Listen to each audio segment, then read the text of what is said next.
Saygıdeğer misafirler ve kıymetli sağlık çalışanları, Turgut Özal Tıp Merkezi 101. Çocuk Kemik İliği Nakli Tanıtım ve Kutlama Toplantısına hoş geldiniz. Kemik iliği nakli sadece tıbbi bir süreç olmanın ötesinde bir çocuğun hayatını yeniden kazandığı bir dönüm noktasıdır aslında. Bizler de bu mucizevi tedaviyi hastalarımıza uygulayabilmek için şehrimizde kemik iliği nakil ünitemizi 2017 yılında Adana, Kayseri, Samsun hattının doğusunda ilk çocuk iliği kemik merkezi olarak açmış bulunmaktayız. Kemik iliği nakil merkezimizde toplamda 9 hasta yatak kapasitesi mevcut ve özveriyle çalışan bir ekiple hizmet sunmaktayız. Nakil merkezimize gelen taleplerin hepsine en kısa sürede yanıt verilebilmekte ve hastalarımızın nakilleri sıra beklemeden hızlıca gerçekleştirilebilmektedir.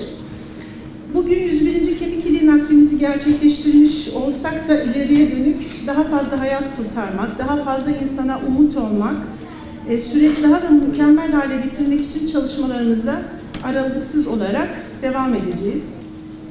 Yıllara göre kemik iliği nakillerimize baktığımız zaman 2017'de sonuna doğru açıldığımız için 2 nakil yapmıştık. Daha sonra nakillerimizi giderek arttırdık ama 2020'de bir Covid pandemisiyle karşı karşıya kaldığımız için sayılarımız azaldı. Daha sonra tekrar arttırdık ama bu sefer de ağır bir deprem faciası yaşadık.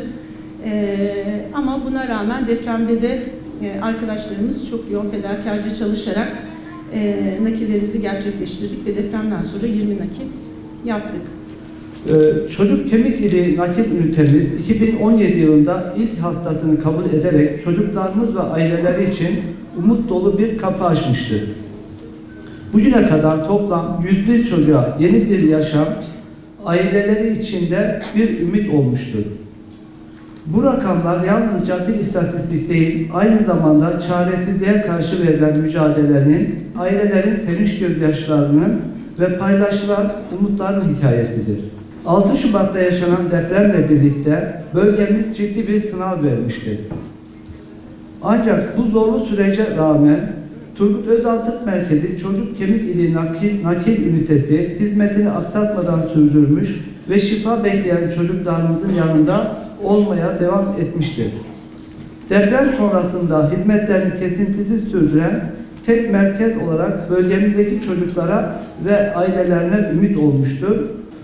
Turgut Özal Tıp Merkezimiz dünyanın birçok ülkesinden sağlık turizmi kapsamında başta karaciğer nakil hastaları olmak üzere onkolojik hastalar için de bir ümit kapısıdır. Hocam bölgenin biz nakil merkeziyiz dedi. Biz inanıyoruz ki bölgenin değil Doğu Anadolu'nun, Türkiye'nin erişkin kemik iliği naklinde olduğu gibi en büyük nakil merkezi olacaklardır. Bu başarı aslında bir deprem felaketini yaşamış şehirde biz şehrimizi terk etmiyoruz, buradayız, insanımıza hizmet ediyoruz ve en iyi, en nitelikli sağlık hizmetini sunmak istiyoruz. Bu da İnönü Üniversitesi Turgut Özal Tıp Merkezi'nin bizler için gerçekten bir gurur, bir onur kapısı olduğunu tekrar gösterdi. 101 sayısı bir istatistik ve sayı anlamında yani çok şey ifade etmeyebilir. Karaciğer nakil sayısına baktığımızda 4000'e yanaşmış. Bunları böyle sadece matematiksel birer sayı gibi algıladığımızda aynen Filistin'deki ölü sayılarını verir gibi 3000, 5000, 10.000, 30.000, 100.000 sadece bir sayıdan, rakamdan ibaret gibi gözüküyor. Ama biraz önce Arzu Hocam çok birkaç örnek üzerinden bize şu mesajı verdi. Aslında bir sayısı bir insanı, bir aileyi temsil ettiğinde ve onun tüm yaşamını ifade ettiğinde çok daha büyük anlamı ve katkısı var.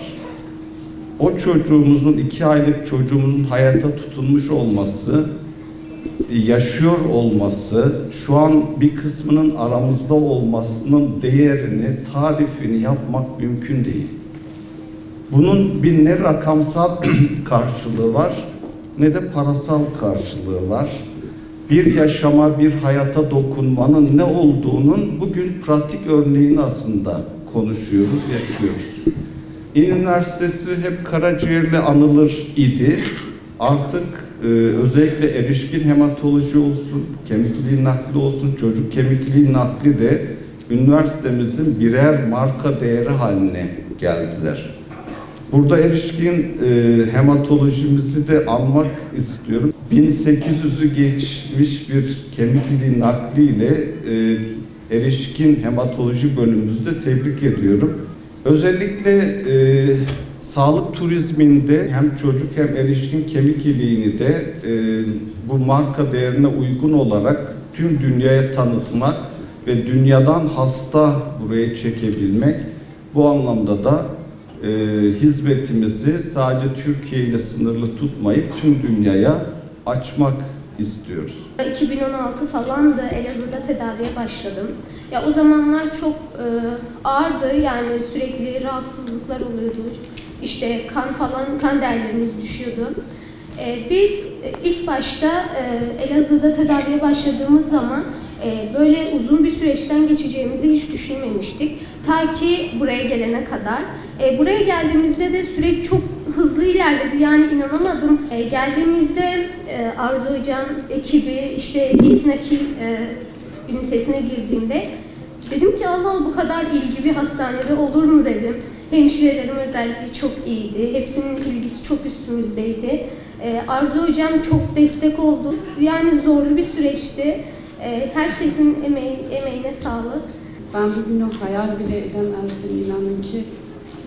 Başlangıçta Arzu hocamıza ve bütün ekibine sonsuz teşekkürlerimi iletiyorum.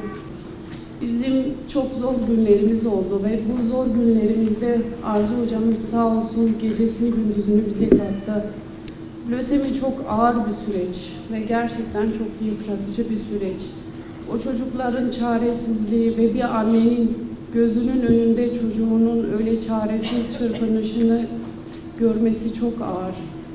Ve gerçekten Rabbim hiç kimseye yaşatmasın bu süreci. Çok şükür biz o günleri atlattık.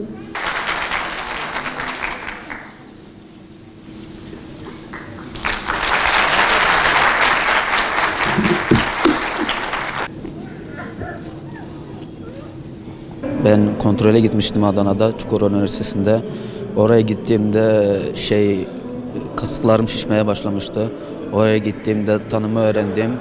Sonra tedavi almaya başladım 2 hafta. Sonra bir ay sonra ilaç almaya başladım. Sonra işte orada yıkım olduğu için buraya yönlendirdiler beni. İşte bir ay sonra çağırdılar nakil için. 1-2 hafta burada da ilaç taktılar. Sonra işte nakili gerçekleştirdiler. Zor bir süreçti gerçekten, böyle yani. Çok iyi ilgilendiler bizimle. Şimdi sağlık durumum iyi, çok iyi.